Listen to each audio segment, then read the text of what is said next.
Hello everyone. It is I, Zomman101, and before we begin this video, I do want to get a couple of points across really quick. One, I am sorry about the commentary, the quality of the commentary that is going to be in the background of this video. Those of you with keen ears may have already noticed that there is some sort of background echo whenever I speak. And the reason for that is because I am currently in a much more enclosed, tight space than where I normally go to record these kinds of videos. So the sound bouncing off against the walls, at least I think that's how that works, is much more prevalent here. And I unfortunately am not in a financial situation where I can spend hundreds of thousands of dollars to put up the, foam, basically the things that you put up against the wall to further enhance your sound quality whenever you're doing commentary. I'm not in a position to do that. Two, I just want to emphasize how much time that I have spent making this video. I really do hope that at least some, if not the majority of you do enjoy this video, because I have spent the most amount of time on this single video alone. All the researching that I've done on this video, or for this video rather, all of the editing that I've had to do, and a particular case where I did record the entire script, which the recording itself was an hour and 1 minute, like a little over an hour long, but only to discover that the audio quality was completely messed up. Like not messed up in the sense of the background, background noise bouncing off against the walls and all, but as in it just hurt to hear. Here, I'll play a little bit of the original audio that was originally recorded for this video. Beta, that the sour taste in my mouth was starting to be accompanied with worry. No red dots on the minimap when enemies fired. Footstep audio was janky and all over the place. There were clearly weapons that were better than others to an absurd degree. You notice that the best way that I can describe it is that grainy effect or an intensified effect from that background noise that old, old films from like the 1940s, 50s, 60s had. That's what I'm talking about. And I didn't want to compromise and have a video that I have worked on this long and this hard be ruined by something like that. So with that all being said, with those points being made, I'm sorry that this intro is as long as it is, but I just wanted to get those points across real quick before the video began. With all that finally now out of the way, I hope you enjoyed the video. Let's get into it. This video has been one that I have been wanting to make for a few months, but a number of factors has kept me from uploading this video until now.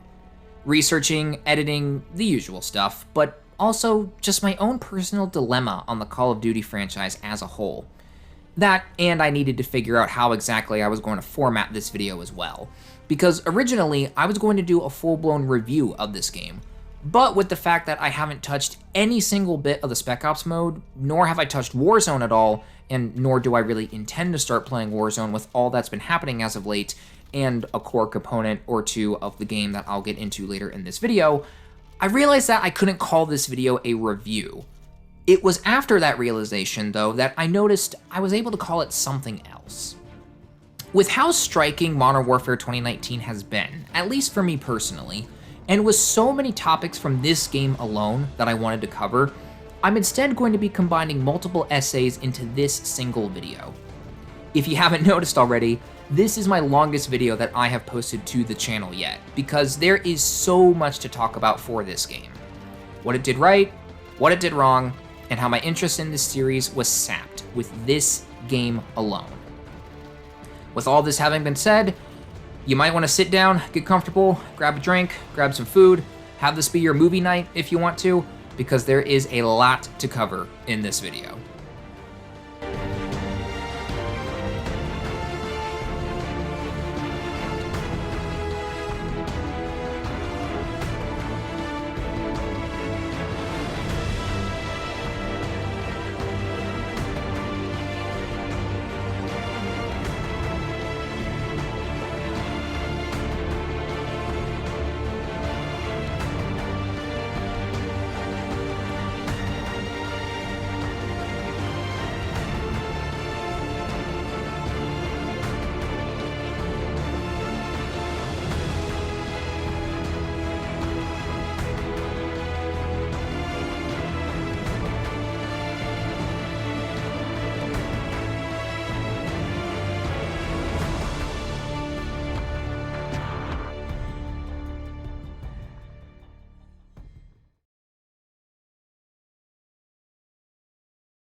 Let's start back at the beginning, when Modern Warfare 2019 was first revealed.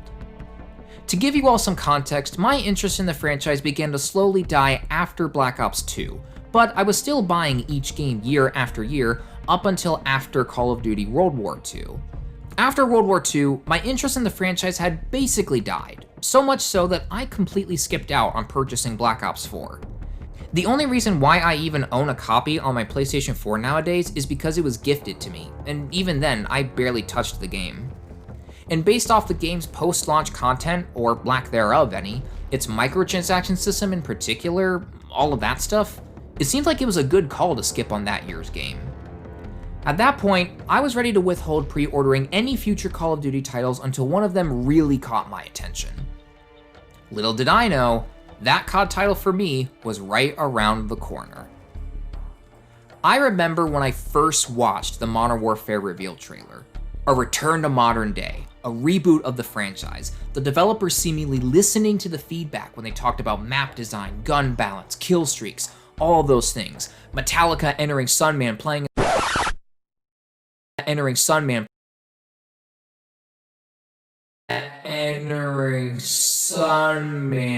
in the background being synced up to the explosions, the gunshots, the beautiful camera cuts during the trailer.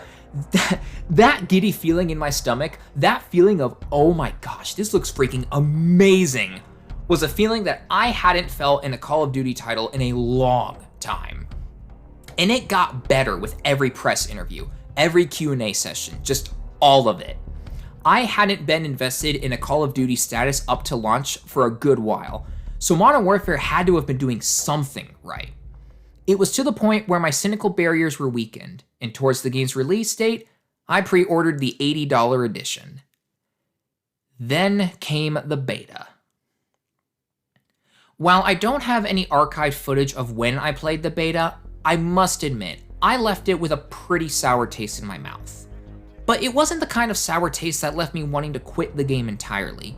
It was the kind of sour that motivated me to try the game again and to get better at it. I'll be honest here, I am not that good of a Call of Duty player, or at least I don't consider myself to be a good COD player. And I just thought that the reason why I didn't do so hot in either weekend of the beta was because I hadn't played a real live multiplayer match in some time. Like I said, I basically skipped out on Black Ops 4 that previous year. I just had to play the game some more, get good, learn the maps, learn how the weapons worked, and all that jazz. There wasn't anything wrong with the game, it was just the fact that I sucked.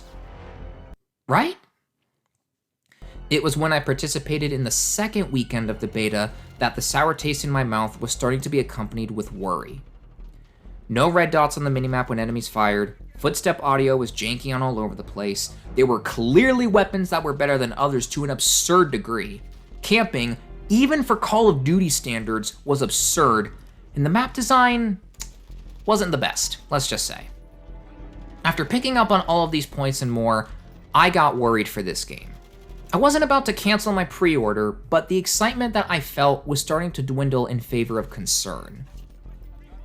Then we had that short little controversy of supply drops having been found in the game, but whether that was just a placeholder or if Activision was really ready to mandate supply drops a few months after the game launched, we'll never know, thanks to how successful this game's monetization system is, which we'll get to later.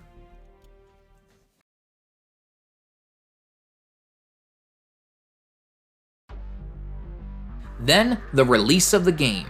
It was here.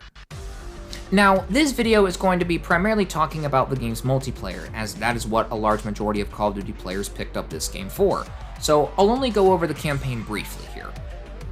Modern Warfare's campaign is among the best campaigns that I have played in a long while, right up there with campaigns such as Infinite Warfare, Black Ops 2, COD 4, and MW2 in my opinion. The graphics of the campaign and the game in general are downright beautiful to look at, both in cutscenes and in the game. The rebooted characters are able to retain their characteristics even when they've been rebooted. The new characters are all really freaking good, and the overall storyline is really good too.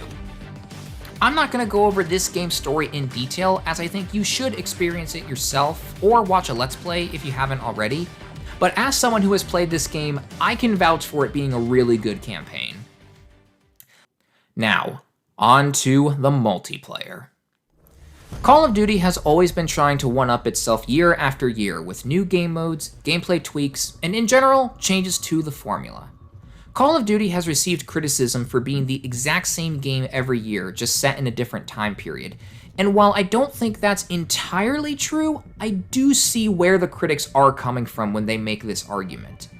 This has put Call of Duty in a rough spot, as whenever they don't innovate and try new things, they receive criticism for being the exact same game every year. However, on the opposite end of the spectrum, when they do try to shake things up, they get complaints about how they shouldn't change things and go back to how they were. I feel like both statements here are too general or too vague in their definitions. Because on the one hand, you don't want to make gameplay changes that are too drastic or unnecessary. Minimap. Sorry, I had something stuck in my throat there. But at the same time, you want to address the game's weaker areas and compensate for it. Game development, especially for an annual release schedule like Call of Duty, is not easy. I'm absolutely sure of that. Despite that fact, however, as part of the modern day development cycle, Modern Warfare 2019 had 3 years to get its map design, gameplay settings, weapon balance, and all of those things correct. And, well, it is not all sunshine and rainbows. This game should have been set up so it wouldn't be the one getting stabbed, and well, it did. Let's get the good things out of the way first though. This game feels so buttery smooth. This is by far the most smooth Call of Duty game that I have ever played. Everything from your character running to them sliding, reloading, mounting a weapon against a wall or window, all of that feels great. And I have to gush about the graphics again for just a moment, as this is, again, the best looking Call of Duty game to date, by far. The customization for your weapons in this game is the most in-depth level that we have seen yet. You can entirely change how a weapon behaves depending on how you customize it. The attachments all have benefits and downsides to them, making it so that you have to strategize how you want a weapon to behave. Do you want it to be a hip-firing machine, something that takes super long to aim down sights with but has low recoil and can lock an area down, a jack-of-all-trades type of weapon? Basically anything goes when it comes to the gunsmith. And about this game's monetization, this is by far the best modern-day monetization system that we have seen in a Call of Duty game to date. In this game, the predatory gambling simulation loot boxes are thrown to the wayside in favor of just straight-up packs that you can buy for a predetermined amount. These can be as low as $5 to as high as $20, and each pack contains various items like character skins, different skins for the weapons, weapon charms, etc. Speaking of those skins for the weapons, they are literally just that, different skins for the weapons. Yes, they do have different attachments equipped, but it's not a flat-out better version of the same weapon. If you were to attach all of those attachments but without the skin, the weapon would behave the exact same way as if it did have that skin. Gone are the days of Advanced Warfare and Infinite Warfare with statistically better guns and supply drops, and gone are the days of Black Ops 3 and 4 of the dreaded gambling simulation of possibly getting a new weapon inside a loot box. What's even better is that the weapon skins here are legitimately cool and unique. I will personally admit, this is the most amount of money that I have spent on a Call of Duty game ever, because the weapon skins, the character skins, all of that, they have value. And because of the fact that they're cosmetic only, they don't mess with the game's balance at all. It reminds me of the Chinese exclusive Call of Duty Online in terms of how creative and awesome the different gun skins are. There is so much reassurance and a higher chance that people will buy these packs when they can directly see what they'll be getting as opposed to what they have a chance of getting. The kill streaks in this game are all pretty darn good, but admittedly there are some outliers. It's not like Ghosts where the streaks were super underwhelming. Here they offer just the right amount of balance and effectiveness while also making sure they have some room to be quite powerful. Personally, for me, I wish that the Call of Duty kill streaks were overpowered like they were in Modern Warfare 2, for example, because in my eyes, that's the whole point of kill streaks. You should properly reward a player for reaching a high kill streak and allow them to absolutely devastate the battlefield they're fighting on, and only with a good coordinated effort can the enemy team shoot that streak down or otherwise eliminate it. I personally wish for the streaks to be a bit more powerful in this game, but they're powerful enough in their own way here. The AC-130 in particular is a monster when it comes to fighting enemies. Packed with 2 flares and with the ability to survive a missile shot or 2, it takes a lot of rockets to shoot that thing down. The chopper gunner I wish had a bit more health, as to me it feels like the vehicle can be shot down with bullet weapons a bit too easily, but other than that it's great. The VTOL is a great reference to the MW2 Harrier and is just right in how it plays. Effective, but it can also be shot down if there's a dedicated anti-air person or 2 on the other team. Meanwhile, there are streaks like the support helo, which is just a poor man's version of the Pavelo and doesn't really do a whole lot, honestly. Another weak streak is the sentry gun, as it can be destroyed way too easily. I know in games like MW2 a single knife attack would kill it, but even then you had to strategically get behind it or throw a tactical grenade to buy you enough time to melee it, and the stopping power for the MW2 sentry gun was really lethal, so you had to be super careful. Here, the sentry gun is both weak in attack and weak in health, which makes it an ineffective streak. My point here is that pretty much all of the streaks in games like MW2 were overpowered, and in my opinion, that is how kill streaks should be. That being said though, Modern Warfare 2019 streaks are overall pretty darn good. And honestly, that's about it for the good things. Yeah, you can already tell how the rest of this video is going to go. Yeah.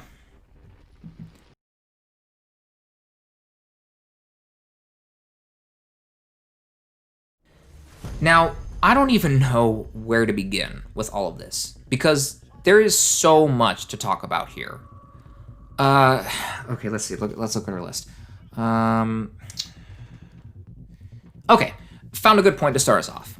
So, probably one of the most important aspects of any Call of Duty game is the map design. It dictates how the game is going to flow and be played in general. If you have maps that are too small, everything is just going to be a cluster of a mess, but honestly, that is the point of Call of Duty. And that's why maps like Shipment and Nuketown from the Black Ops series exist. So even then, that point could actually be seen as a positive. However, if you make your maps too large, then the game is going to slow to an absolute snail's pace. And you know what happened with Modern Warfare? The latter happened.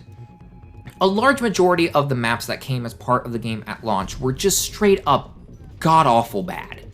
Maps like Piccadilly, Hades Bridge, I don't know, Azir's Cave, all of those maps just had, just terrible flow to it. Only a mercenary from Shadow Company would be crazy enough to fight on those maps. And even then, that Shadow better be getting paid nicely for providing their services on such god-awful maps. I've never seen a Call of Duty game before where the majority of the matches have ended with the time running out instead of either team reaching the score limit, but there's more to it than that with just the map design, which we'll get to in a second here. But with how terribly the map flows, there's only random moments of action a lot of the time, and with how the gameplay works in this game, people are actively encouraged to stay put and not move, which creates a major camping problem in the game. That and the map is way too large with a ton of safe space that doesn't even get used a whole lot. Corner camping has always been a thing in Call of Duty, but my goodness, it has never gotten this bad before. As part of the gameplay change, for some reason, the developers took away the ability for you to see enemies firing unsuppressed weapons on the minimap while a personal or regular UAV is not up in the air. But it's just, wait, what? That is literally what makes the flow of a Call of Duty game happen, though. Being able to see the enemy's latest firing position gives people confidence in moving up and making that push. Even if that push doesn't work out in the end, they still had the initial burst of confidence to do it. Here, because no one knows where anyone is due to the red dots not showing up as frequently on their minimaps, everyone becomes too scared to move and sets up shop in corners or windows, which has led to the camping problem that still plagues this game, and which leads to the game being slowed down extensively, which has led to many matches being ended with the timer instead of the score limit. They instead replaced the minimap red dots with this compass up at the top of the screen, but it only tells you an enemy's heading, and depending on the size of the red dot, it determines how close or far away they are. In comparison to the minimap though, it's not as effective, for sure. That, and even with a minimap, players can be invisible since a healthy dose of the Ghost perk is in your immediate future if you play this game. Going back to those kill streaks, Modern Warfare went back to the traditional kill streak system instead of the score or point streak system. This has effectively killed any team play in objective modes, as now players are no longer rewarded for capturing objectives or performing other objective-based actions. I mean, unless you want to equip the point streak perk, but you'd be throwing away more useful perks such as, guess what? Ghost. The weapon balancing itself is, I mean, I have it in my script here, it says all over the place, but now that I think about it, it's in a more stable place than it was at launch, for sure. Granted, there are guns that are much better than others, but for the first little while of Modern Warfare, the M4A1 and the 725. The M4A1 was one thing, but the 725, oh my god. Do y'all remember the pre-patch Model 1887 Akimbos back on MW2? Yeah, the 725 is the Model 1887's son, and he got beefy. The center. Taking Charlie, stand by. Enemy movement. Enemy in the minecart. MBs, taas pyörii joku lääkäri. Enemy spotted. UAV. Enemy. Secure it. Contact. Beat hit. Luckily for all of us, the 725 did eventually get patched, and now it's not as crazy, although it did take multiple nerfs for it to be brought down, but it can still ruin people's lives. Nowadays, the weapon balance is more along the lines of M4, MP5, Growl, things of that nature. It's not as annoying as the 725, which again took multiple nerfs to bring down, and the M4A1 still reigns supreme, similar to how like the M16 does in COD 4, for example. But nowadays, it's at that point where it's expected and not that bad, so most folks don't really even care anymore at this point.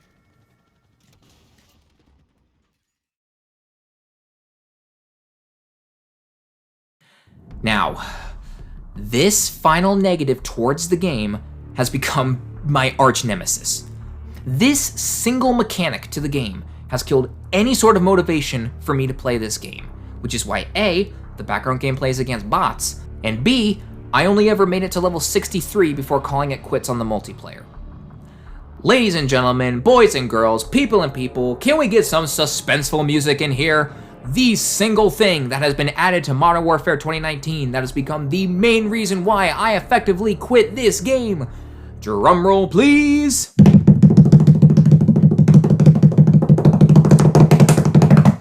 Everyone, let me give you a warm welcome to Skill-based matchmaking.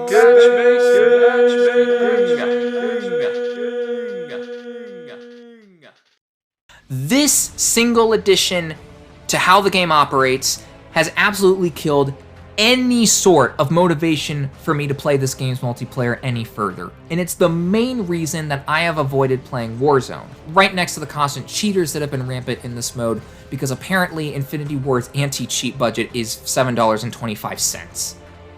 Now, before I lose my cool, actually, no. I already have lost my cool when it comes to the skill-based matchmaking system. Actually, you know what? Hold on, slow down. Breathe.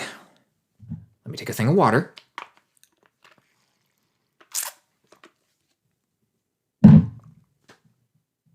I'm still upset. Anyway, cool down or not, let me explain how skill-based matchmaking works for those of you watching this video that don't know how it works. Skill-based matchmaking is when a game groups up similarly skilled players and pits them against one another to fight, as opposed to randomly filling up the lobby with players of different skill sets. This is common for games such as Rainbow Six Siege or Overwatch, where it makes sense since both of those games have a generally competitive nature to them.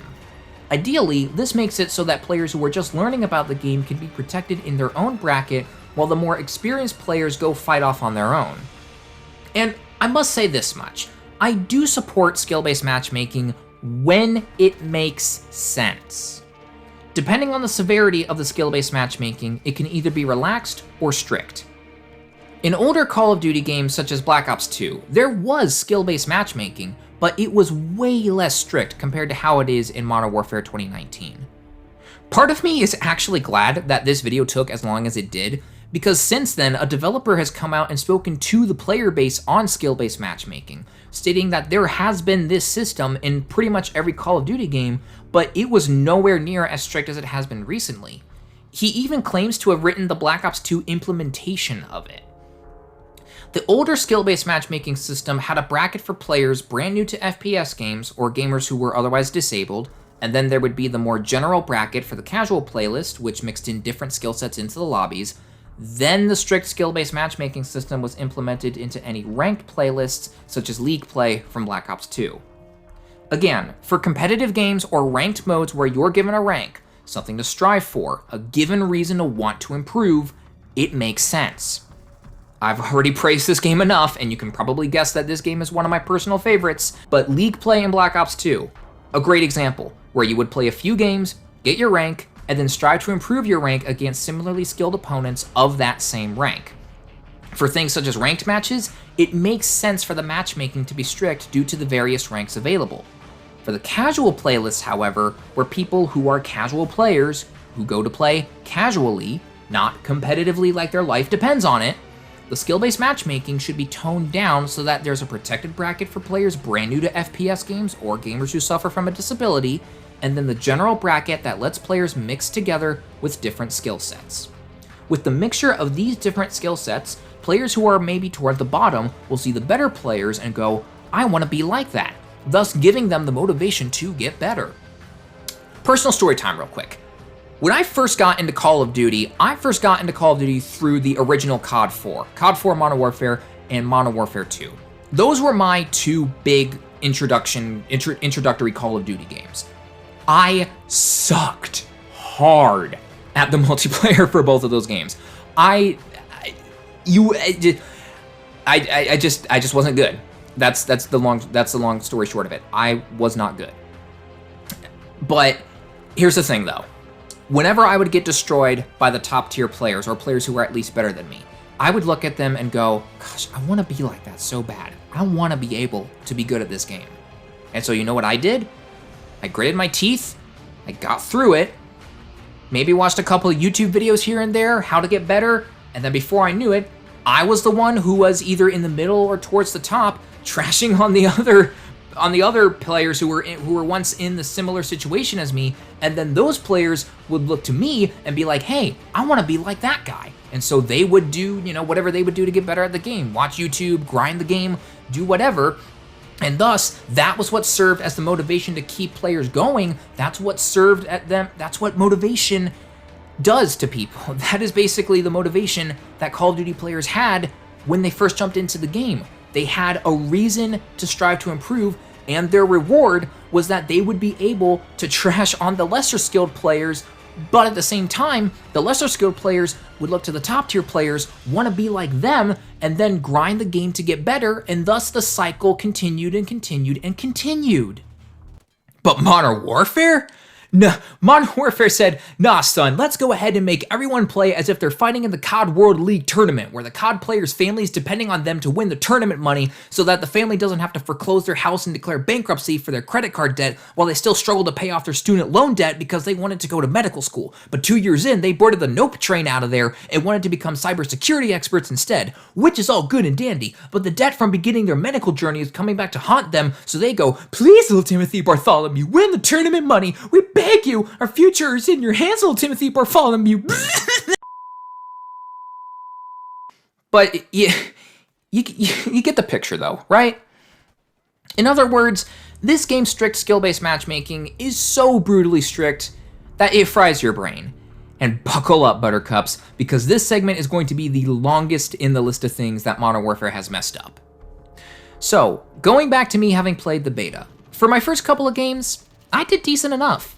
My second or third game, I managed to go on something like an 11 or 12 kill streak and got the chopper gunner.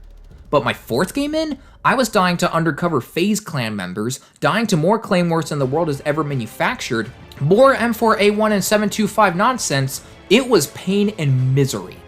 I just thought that all of a sudden I got bad at this game, or that the first couple of games were complete flukes. But now I know what it was. The first couple of games, the strict skill-based matchmaking was determining how good of a player I was. And apparently, I must have been an amazing player, because my 4th game in, I got destroyed. Like beaten down and spat on, destroyed. And now that I know the culprit, it explains things alright, but it doesn't make me any less upset. If anything, it actually makes me even more upset at what the explanation was. I wanted the truth, Infinity Ward told me I couldn't handle the truth, but I needed to hear it to understand if I just plain sucked at the game, or if there was a deeper explanation, and wouldn't you know it, there was a deeper explanation, as bittersweet as that was. It was like a bittersweet medicine. Overall, while I am upset at how strict the skill-based matchmaking is in Modern Warfare's casual playlist, I'm at least happy to know it exists so I can not only know why those first couple of games seem to be flukes or why the game's multiplayer is much harder than other entries into the COD franchise, and so that I can give my opinion about it. Modern Warfare 2019's skill-based matchmaking is absurd. It's dumb, it's absurd, it kills any sort of motivation to play the game, and it has killed any sort of motivation for me to purchase Black Ops Cold War or any other future COD title that has it. For Black Ops Cold War, despite how, I guess the best way to put this would be okay, the game looks, knowing that it has had such a rough development cycle with Sledgehammer Games getting booted suddenly, coupled with the pandemic affecting working conditions, coupled with the fact that Treyarch games have generally been more predatory with the microtransactions, and now that the strict skill-based matchmaking is all but confirmed for this game as well, no. At least I'm not pre-ordering it, at best. Because at the very least, this whole thing has finally taught me to not pre-order these kinds of games. Otherwise, I'll be throwing money down the drain. And while I didn't throw all of my money down the drain with Modern Warfare 2019, I might as well have put $60 of the $80 I spent on this game, put it in a blender, added some milk, blended it together, and then drank it like it's melted chocolate chip ice cream. Because I at the very least got some enjoyment out of the campaign, so not all of my $80 went to waste, but the majority of it did. The game's skill-based matchmaking places you into smaller sub-brackets as opposed to a protected playlist followed by a more general bracket. These smaller brackets do start out as casual players, I will give it that, but oh my gosh, oh boy, it quickly progresses into the esports gods territory, let me tell you. You'll maybe have 2 good games, followed by 3 or 4 bad games, until the game realizes that you need to be placed in a lower bracket because it finally recognizes that you're trash at this tier, and then once you have 2 or 3 good games, the game is like, shoot, they need to be put into a higher tier category. They're good all of a sudden, what in the world?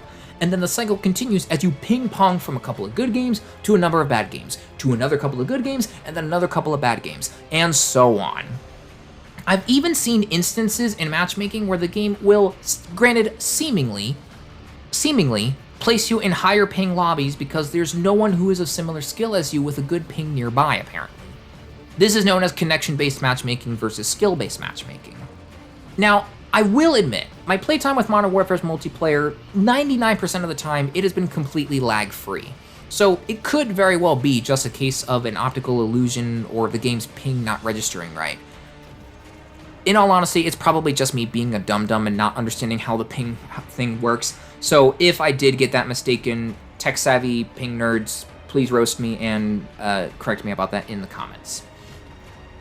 Due to this skill-based matchmaking, this has led to a lot of people only hopping onto this game whenever the map's shipment is in rotation, because with how messy it can get, player skill doesn't have much of an effect here.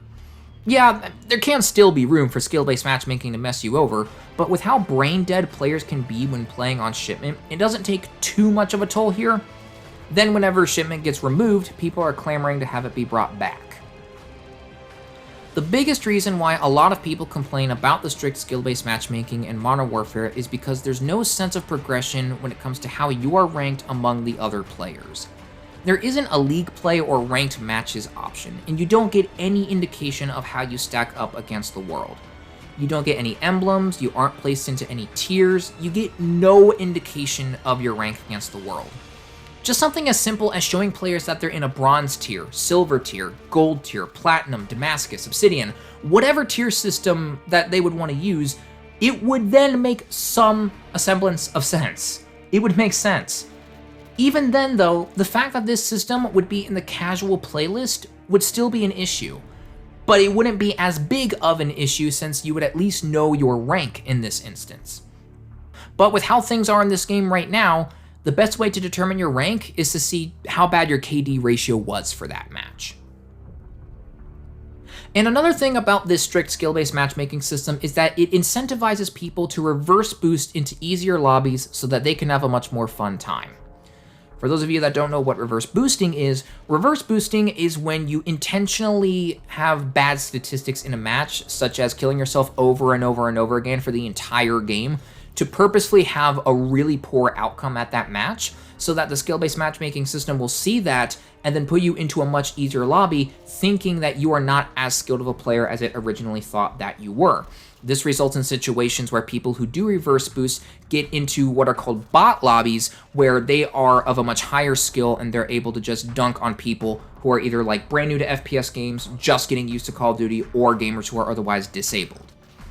Granted, this reverse boosting effect would only have that effect for 1, 2, maybe 3 if a player got lucky, maybe 3 games, but it was, and I believe still is, an issue. Infinity Ward's attempts to protect the lesser skilled players backfired in this regard. And this is one of the more upsetting matters, because those lesser skilled players and or players who have a disability need this protected bracket in order to have fun. Seeing the more experienced players reverse boosting for their own benefit and enjoyment, ruining the experience for the lesser skilled and disabled players, it's just disgusting and upsetting to see. Now, as for the culprit to adding in the strict skill-based matchmaking system, most would rightfully assume that it was the developers who added it into the game on their own. But after various tweets and articles online about the subject, this seems to be Activision's doing. On the one hand, we have some of the Infinity Ward developers talking about how they made the game so it can welcome new people into the series, which references them having put in the more strict skill-based matchmaking system to supposedly better protect the newer players, since they would only be fighting, well, Surprise. newer players. Sure. SFL Videos on YouTube says Black Ops 4 was pretty much you destroying another team or being destroyed by another team. Is the balanced matchmaking a priority for Modern Warfare?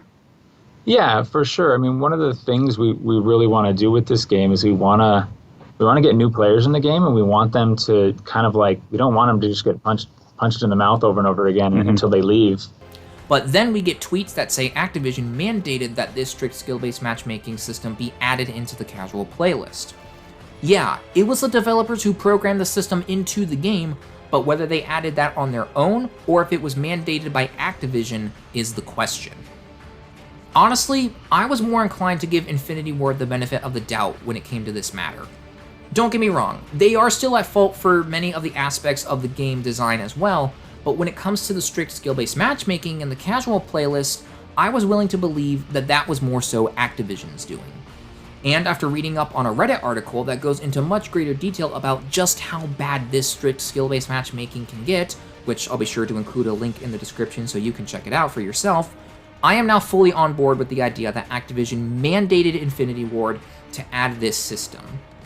Infinity Ward had no choice when it came to adding the strict skill-based matchmaking system. So, Infinity Ward is off the hook for what absolutely killed my motivation to play their game. And it's a pretty tragic tale for a case such as mine when you think about it that way. The strict skill-based matchmaking, something that Infinity Ward was forced to add in by their corporate overlords, was what delivered the final blow when it came to my hype for the COD franchise.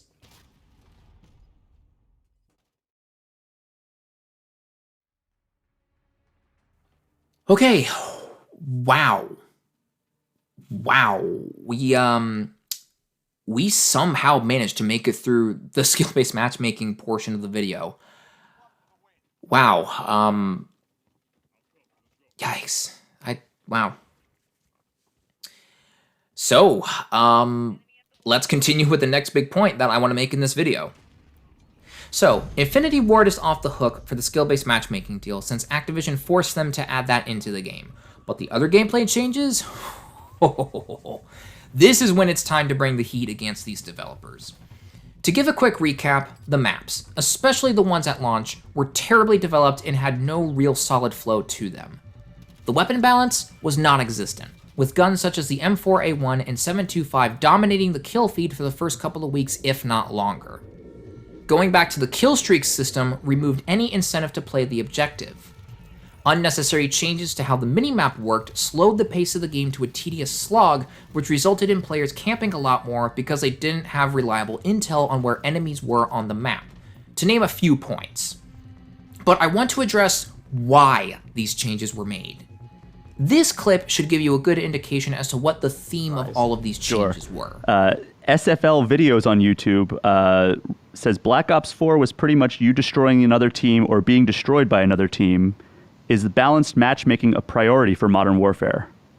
Yeah, for sure. I mean, one of the things we really want to do with this game is we want to get new players in the game, and we want them to kind of like, we don't want them to just get punched in the mouth over and over again until they leave. We want a healthy ecosystem. We want a lot of players in and having fun, and that's a big focus for us. It's a big focus for us in weapon design. It's a big focus for us in level design. Our weapons are a bit more lethal than they were in the Black Ops, the recent more Black Ops, and that helps a lower skilled player get a kill when they otherwise wouldn't, have some success, and then feel like now there's a desire to get better and to get another kill.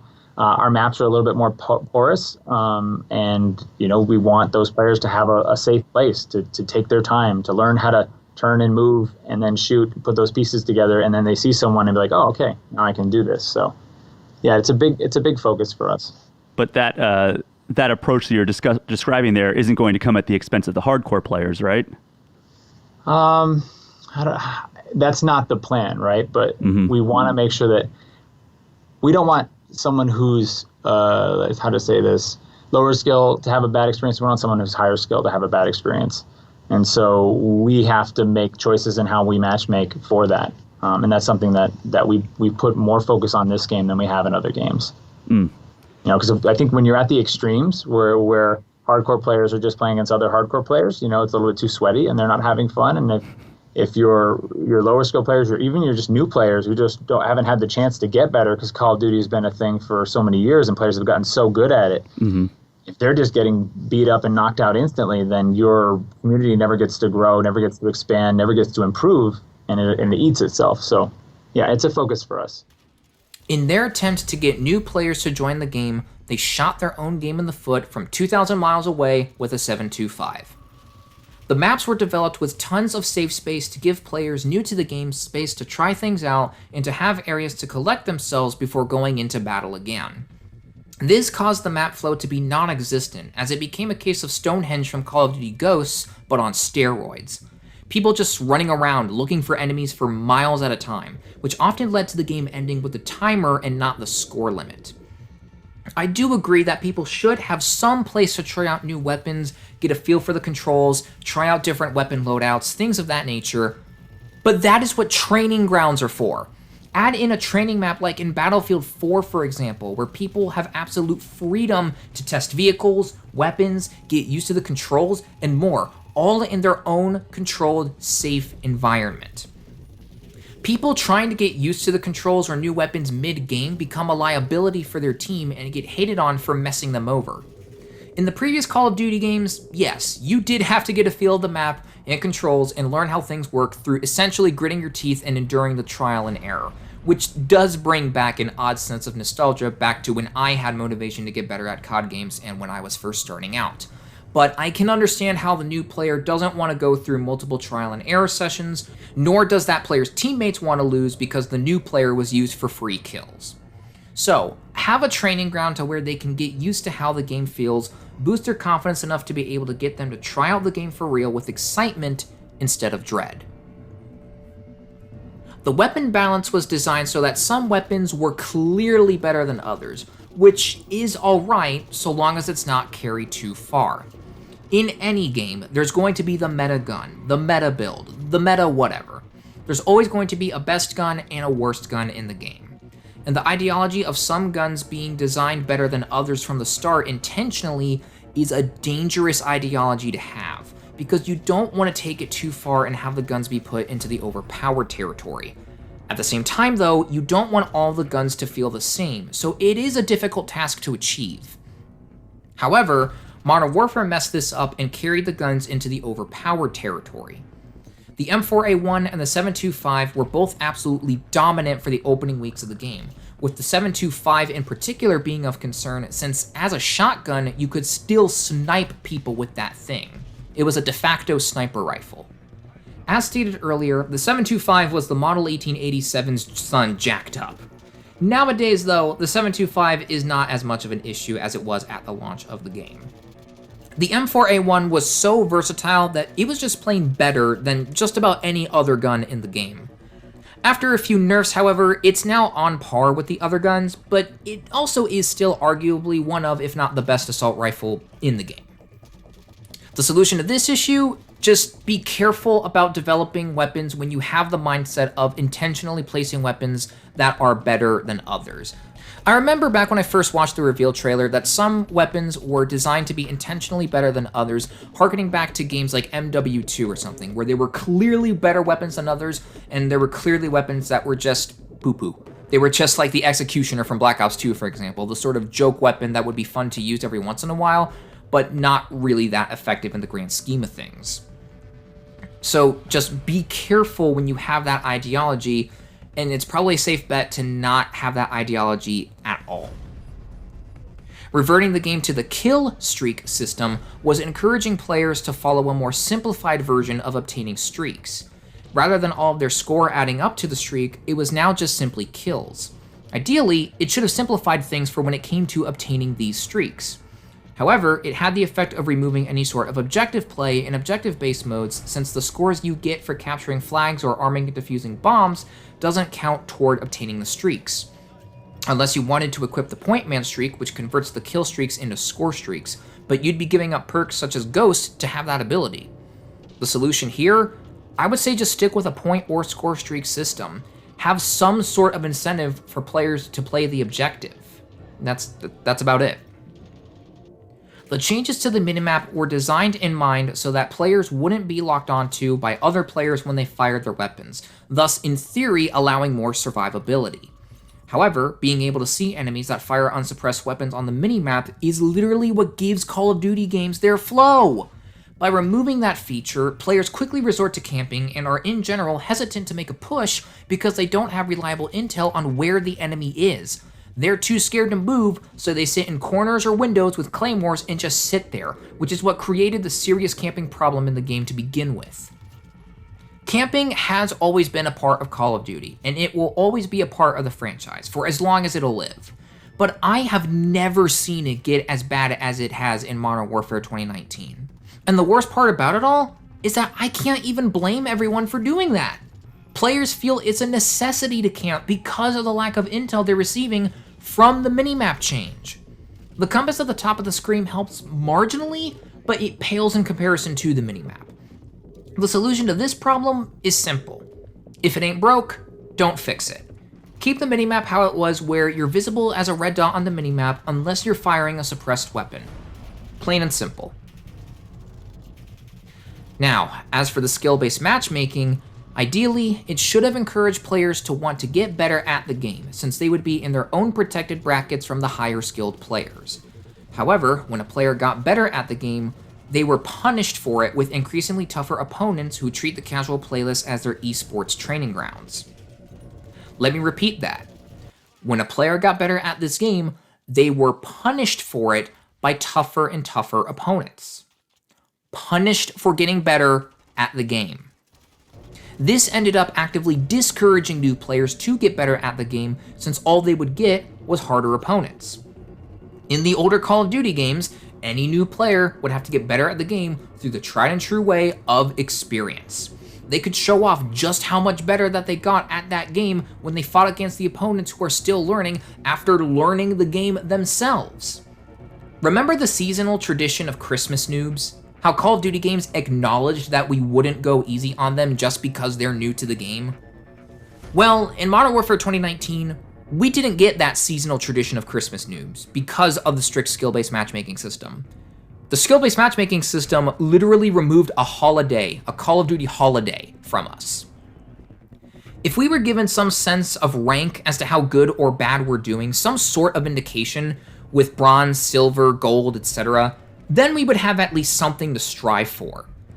But because we have no goals to strive for, no source of improvement to make, and combined with the fact that the skill-based matchmaking discourages players from getting better at the game because of their reward being more difficult opponents, this, in my opinion, has single-handedly destroyed Modern Warfare 2019.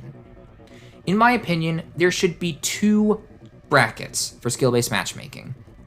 A low-tier bracket to protect new and disabled gamers, and then a general population pool for people of all skill sets. That's what made the other Call of Duty games so addictive. The randomness of it all was amazing. Because one match you would do okay in, and then the other match you would do poorly in, but the next match you would do great, and then that following match you would do decent in. Then you would have another God lobby game. And that is what fed into being addicted to the multiplayer of the game. Instead of knowing that you're just going to get tougher and tougher opponents, you didn't know what to expect. You didn't know if you were going to have a sweaty lobby or if you were going to have a God lobby. That's what made the multiplayer so addicting and fun, because whenever you would have a God lobby, that would incentivize you to keep playing because you could have another God lobby. And guess what? Because the lobbies didn't automatically disband because of a strict skill-based matchmaking, oftentimes you would have multiple God lobbies in a given row. Speaking of those lobbies, Modern Warfare is the least socially interactive COD game there is to date, because every time the match ends, the lobby does disband because of that strict skill-based matchmaking. And you want to know the most disappointing thing of this all?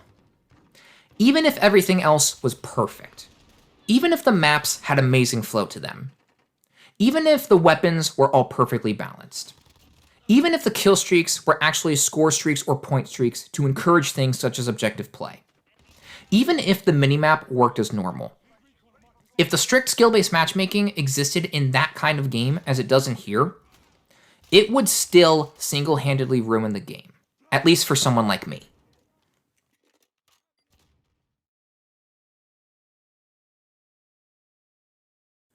Modern Warfare 2019 makes me sad. It makes me incredibly saddened, because there was a lot of excitement riding on this game. I had never been so excited for a Call of Duty game before. I was ready for my hiatus of playing COD to just be for 1 year and then to hop right back into it.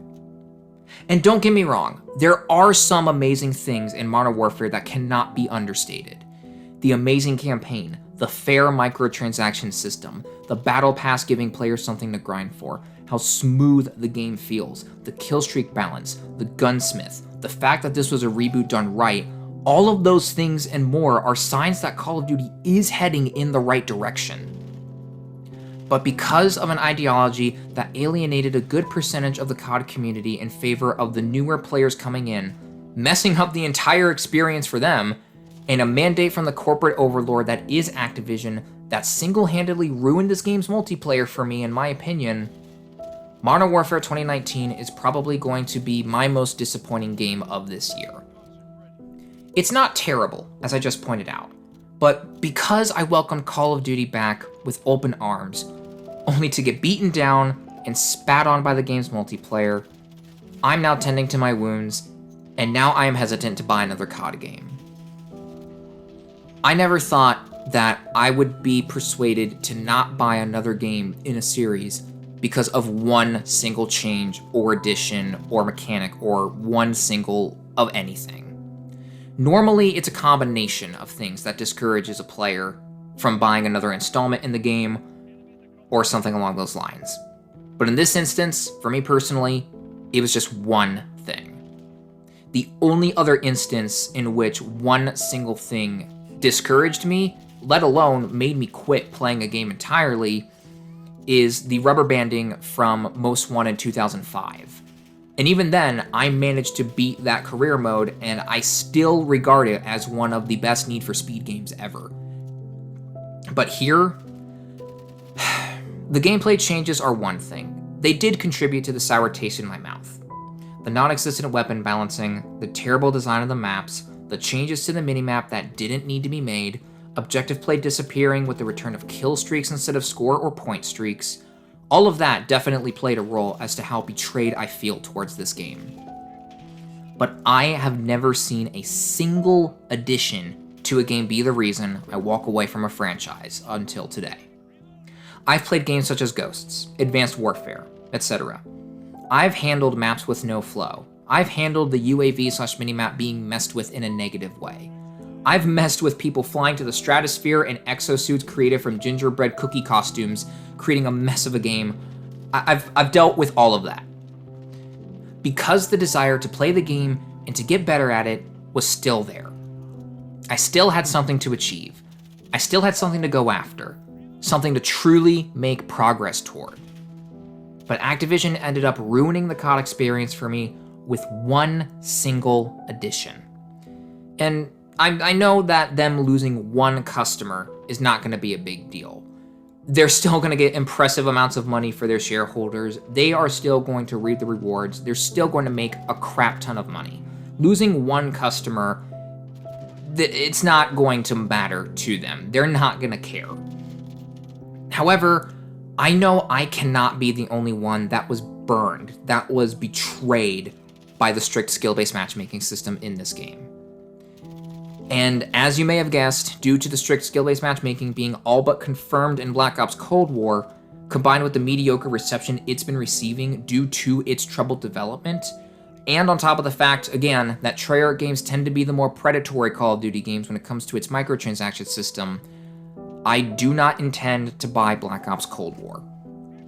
Unless I have it gifted to me, I do not intend to cover that game on my channel to any degree. I recognize that having Black Ops Cold War would enable me to make more videos and to have more background gameplay for future videos. But if I'm not going to have any fun playing this game's multiplayer, if I'm going to dread hopping online each time knowing that I'll have to fry my already exhausted brain even further and sweat gallons upon gallons every single play session, if I know that I'll turn off the console in a more upset mood than when I got to have this free time to begin with, if I know that no matter how good the other aspects of the game are, if I know that'll mean nothing if this single thing has the capability to single-handedly ruin the entire experience, if that is present, the skill-based matchmaking, then what's the point of buying the game?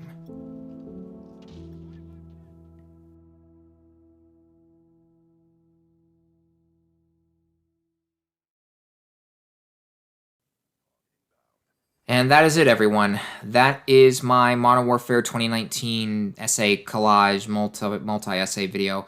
I'm not entirely sure what I'm going to call this video yet, so that's why I didn't say the video title or anything. I have no idea what I'm calling this yet. But anyway, if you are someone who watched from beginning to the end, all I have to say is that you are an amazing person. Even if you ultimately disagree with my analysis / opinion / statement / whatever you want to call it, even if you ultimately disagree with the video, the mere fact that you watched until the end shows how much of an amazing person that you are. I don't have an outro planned on my script, so that's why this is a lot more casual than the actual video itself. Again, I do want to reiterate that I am super proud of this video because it took me so long to make this video. It took research, it took editing, it took having to deal with an audio file that had 1940s, 1950s, 1960s grainy static feeling in the background after I wasted an hour recording this original video to begin with, which means that I technically had to spend 2 hours recording it since I had to re-record it again. I have had to go through a lot in this video. And I don't mean a lot as in, like, it took such an emotional toll or anything. I don't want to give the wrong opinion. It's just that compared to the amount of effort that I've had to put into other videos, which, don't get me wrong, I have been putting effort and everything into my other videos. I know that I need to put in effort if I want to get anywhere with YouTube.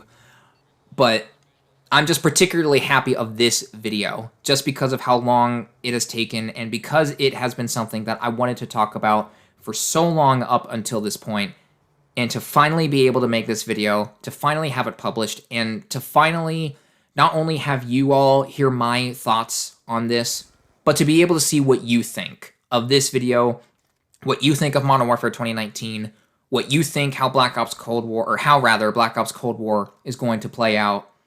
I'm interested to see what you all have to say in the comments below. So with that all being said, thank you all for watching. I hope you enjoyed this video. If you did, make sure to leave a like, drop a comment, and if you really want to, you can hit the subscribe button and be sure to click that bell icon to receive all notifications for future uploads, because YouTube for some reason likes to be finicky when it comes to alerting that content creators publish videos on their own platform.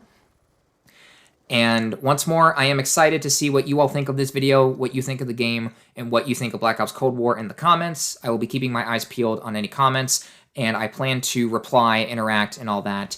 Hopefully we can have some good conversations. With that all being said, stay safe, stay healthy, and peace out.